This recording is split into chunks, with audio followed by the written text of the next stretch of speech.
Hi, I'm Todd Jones, host of the podcast Press Box Access. Here's a clip from my interview with Christine Brennan.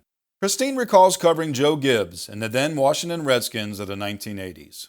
You become the first woman to cover what was then the Washington Redskins, what we now know, rightfully so, as the Washington National Football Team. 1985, now you're on the NFL beat. Football is your life. What was it like to cover the Redskins for 3 years? You know, it's funny because so I come up to Washington, and dear friend, as I mentioned earlier, Mike Wilbon, classmate and buddy, is now our desks are right next to each other. And after a few months of covering just NFL games at large in that fall of '84, I'm now, the Post puts me, George Solomon, the editor of the Washington Post, and Ben Bradley, and Catherine Graham. I mean, I felt like I walked into the pages of a journalism textbook. You did. It's just not long after Watergate. It was amazing. Bob Woodward's around, a friend, and Carl Bernstein every now and then. And Wilbon, when they put me on the beat to cover I hate to even use the word now because it's a racist term, but the NFL team, the Skins, right? The NFL team, the Skins. Wilbon says to me, this is huge, as you can hear him saying, this is bigger than the White House beat. And I said, I know it's a big deal. I don't. He goes, no, it's bigger. And meanwhile, I've covered college football and Super Bowls already in Miami, so I'm ready for this. I'm of course thrilled to be at the Washington Post, my dream job, dream newspaper. But I've done this over the last 3-4 years. And he goes, no. Wilbon says this. He goes, no. If Reagan and Gorbachev, and these were the days when Reagan, Gorbachev would come to D.C. and Reagan, they were having their summits and what have you. If Reagan and Gorbachev decide that there's world peace, but if Washington beats Dallas, the headline will be Washington beats Dallas, and then, oh, by the way, lower on the front page would be world peace announcement for world peace. Yeah, and in some ways, obviously, it's hyperbole. In some ways, it was true. Well, those were great teams. They had quite the characters on that team. I mean, starting with the owner, Jack Kent Cooke. Bobby Beathard, the GM. The great Joe Gibbs was the coach. You had players like Joe Theismann, Dexter Manley, Dave Butts. So how were you received and treated on a day-to-day basis as a woman covering that NFL team? I can't say enough, Todd, about Joe Gibbs and what a class act he was and is. We stayed in touch, and here he is. He is told that, first of all, we know they don't love any beat writer, right? I mean, that's the essence of the job. Yeah, you're doing your job if they don't like you, right? Yeah, if I'm doing my job properly and they're doing their job properly, they're not going to like me. You don't go in, by the way, wanting to be disliked, but my role is to serve the readers of the Washington Post. It's not to serve Joe Gibbs or any of his players or the owner or anyone. So hopefully you're not having arguments every day, and often I did not. But if I write something honest and true, as you've done over the years, many years, you know that you might have a coach waiting for you with, turning red, all shades of red, furious about something or other. And that goes with the territory, as you know. And so in this case, the NFL had, to that point, even despite my story about the Vikings back in 1980, we're now in 1985. It was still piecemeal prior to 85 in terms of locker room. So I could go to the Miami Dolphins, or cover them when I was down in Miami, and Don Shula, well ahead of his time. What a wonderful, wonderful human being. A terrific class act, just one of the greats of all time. He issued robes for his players back in 1982 and said, put on the robes. And yeah, it's not that difficult. Women reporters, yeah, be a pro. In this case, it was mostly me, and there was another woman in Daytona Beach. They're going to be in there, and that was the end of the story.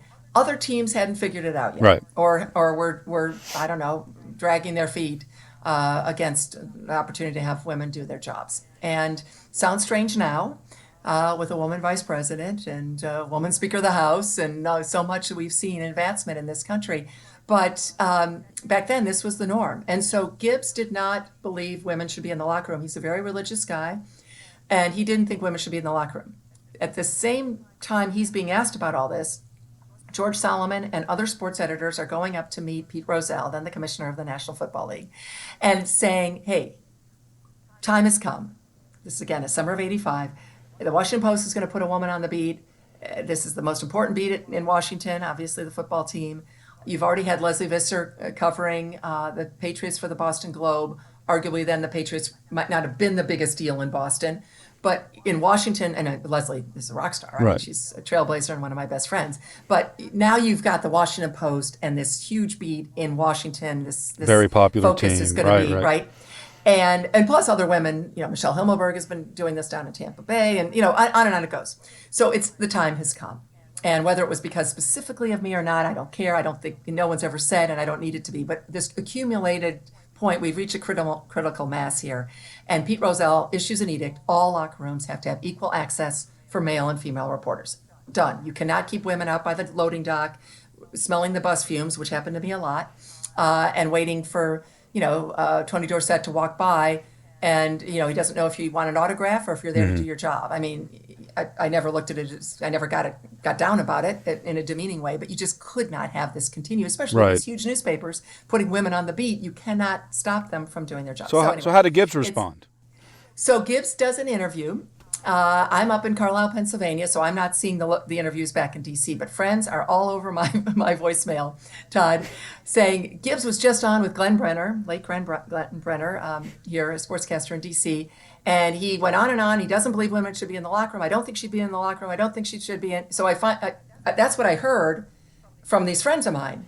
Well, then when I got home and actually saw the tape, there was a second part to Gibbs's comment. And even though he personally did not believe that a woman should be in the locker room, he had been told by Commissioner Pete Rozelle that I would be allowed in the locker room. So that is that. She will be allowed in the locker room. Wow. End of story. That's all you can ask for. And Gibbs and I had a terrific relationship. He's one of these guys that never went off the record ever. Really? So he just he was on the record at all times?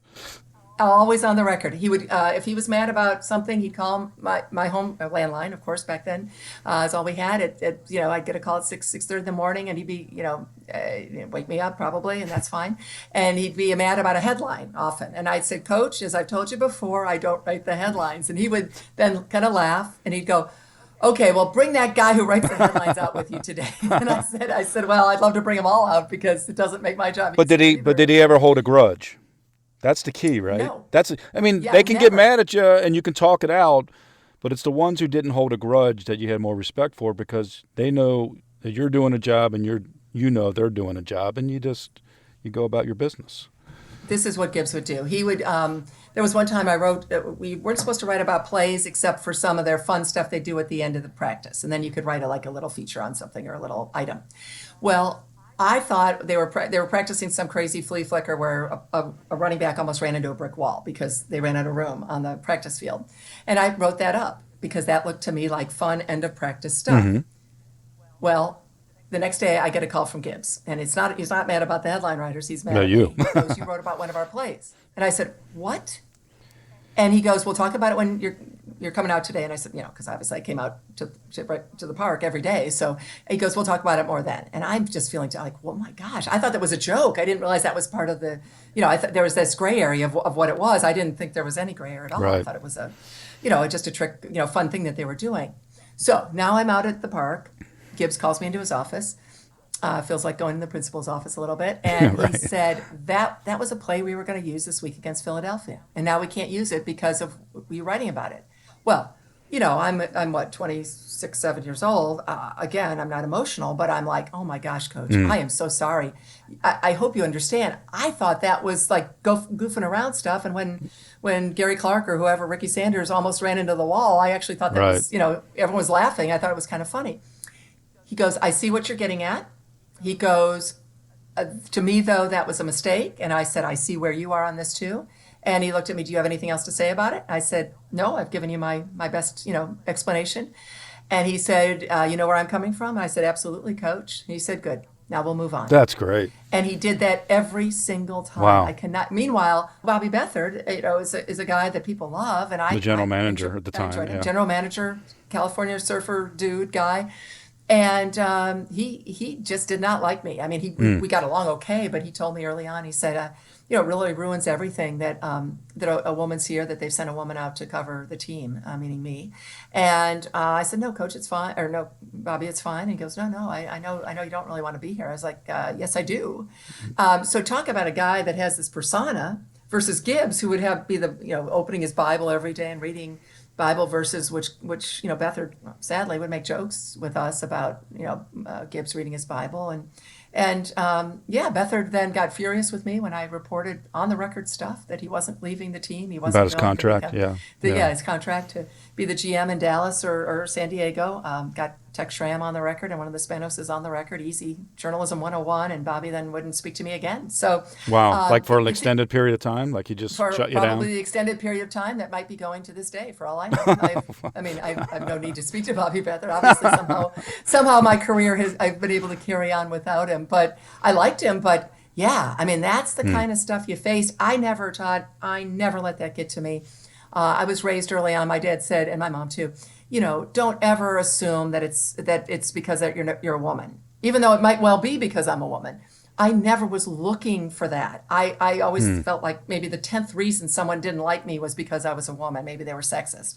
And, you didn't even think of that back then, because I was so wanting this. I was launched into this wonderful world of this adventure that I could have only dreamed of. Well, and I'm still there to this day, doing what I love every single day of my life and my career. And so I was never looking for negatives. But sometimes it did surprise me when someone like Beathard would do that. And then I thought, well, whatever. And I had a lot of, the players were great. Many players were terrific. From my days of covering the NFL, I always enjoyed covering the players. I always thought they felt grounded and they had a sense of perspective that other pro athletes, I don't know if it's because they were on campus for 4 years. It was such a violent game. Their careers could end at any play. They just, for the most part, in general, NFL players were good to deal with. How did they treat you in Washington? Yeah, they were really good. Some guys got mad because you wrote a story that talked about, that they, missed 5 tackles or gave up, 3 touchdowns or something, or fumbled on the goal line, of course. But that comes with the territory. But I will say this: they were. I covered the team for 3 years, 85, 86, and 87, ending with the Super Bowl where they beat Denver. And you're not a fan of the team, of course. I think people understand that. And you're journalists, so if they go 16-0 or 0-16, it really doesn't matter. But when they're winning and you're going to the Super Bowl, it's certainly more interesting. This team, this is the Hogs. This is Russ Graham and Bostic and Jacoby.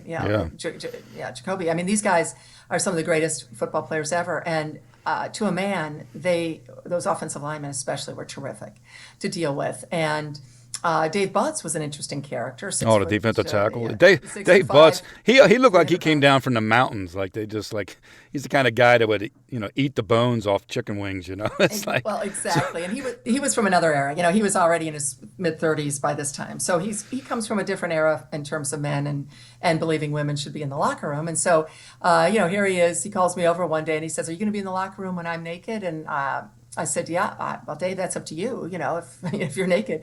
And he said, "Well, then I think you should be naked too." Now, you say that today in our Me Too world, and it's horrifying, right? But back then, it was kind of funny. And I knew that I was on their turf, and I knew I better have a sense of humor. So I laughed that off. What was going to do? Run to somebody? Run to HR? Run to the... No, I'm not going to mess up my I thought it was funny. I took it at that. And now it wouldn't be funny. Obviously, anyone listening to us now, if that's happening in your workplace, even if it's the locker room that's a workplace, unacceptable. This is 1985. And but then Butts had a psychological test he wanted me to take this home, and so okay, I play along with him, and because it's fun. I love to laugh. I love to smile, but then one day I wanted to walk up and I had to ask him a question about something, and he goes, "I don't talk to you in the locker room. I don't believe women should be in the locker room." It's like, what? And okay. So there was a day when I think it was the next season after that, maybe later in the same season, he'd been in the hospital with the flu, and he lost a ton of weight, and he checked himself out of the hospital in time to come and play in a game, and then went right back to the hospital. It was like 20 pounds or something crazy. Yeah, those stories are always legendary, right? And when those guys do that, these were those guys, as you said, kind of chiseled out of granite. And so I want to write that Dave Butts did this and how much weight he had lost. So now he's told me he won't go in I can't talk to him in the locker room, but I'm figuring, well, this is different, right? Because it's after the game, I make a beeline to him. Everyone's wearing clothes. No, of course, he's still totally dressed, and I'm always aware of that too. I would never walk over when I'm covering the team to a guy. I give him a few minutes to pull on his pants or whatever. Right. You got to be a little blind and a little deaf in the locker room, as Leslie Visser told me years ago. And so, Butts is talking to Frank Herzog, the radio voice of the team at the time, and a TV announcer as well, a sportscaster. And so I walk up, I said, "Hey, Dave." And he goes, "I'm not talking to you in here." And I said, "I know, but I'm just trying to figure out how many pounds you lost." It was like 20, 25 pounds because of the flu. This is a positive thing to write about, how heroic your performance was. And he looks at me, glares at me, he says, "I am not talking to you in the locker room." And I was like, oh my God. And I just started to laugh, right? Again, I never took this personally, ever, ever, ever.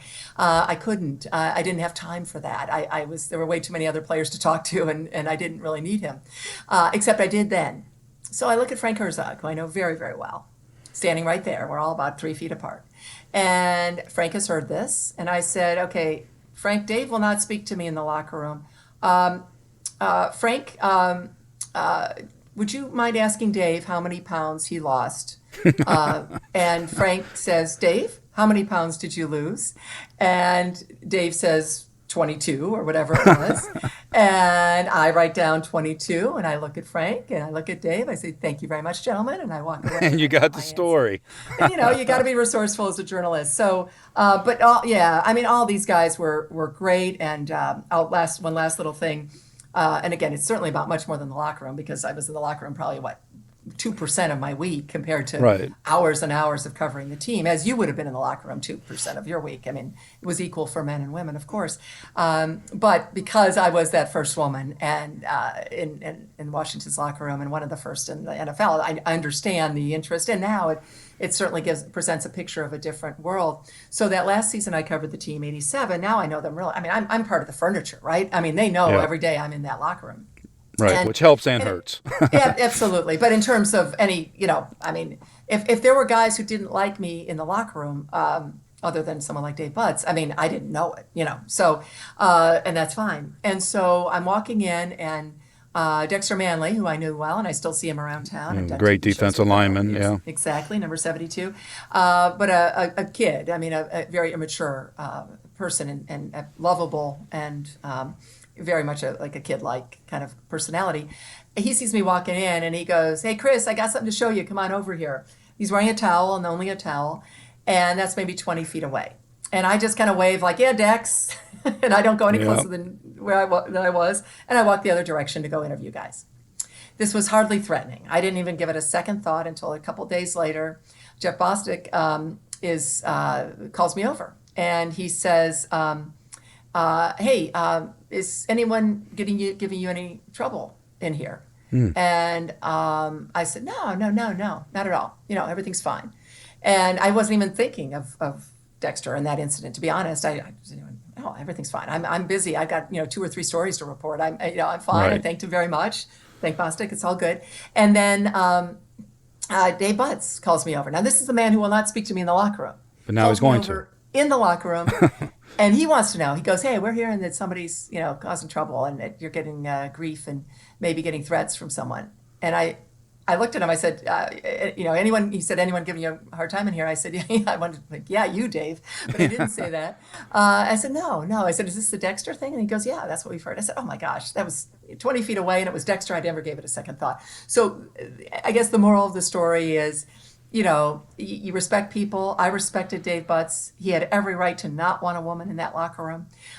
He respected me enough to come in on his day off to do an interview with me, and of course to make sure that I was quote unquote all right. I guess in many ways I'd become like their sister, and that's interesting. But it's also a very heartening thing, and I have incredible warm memories of that time.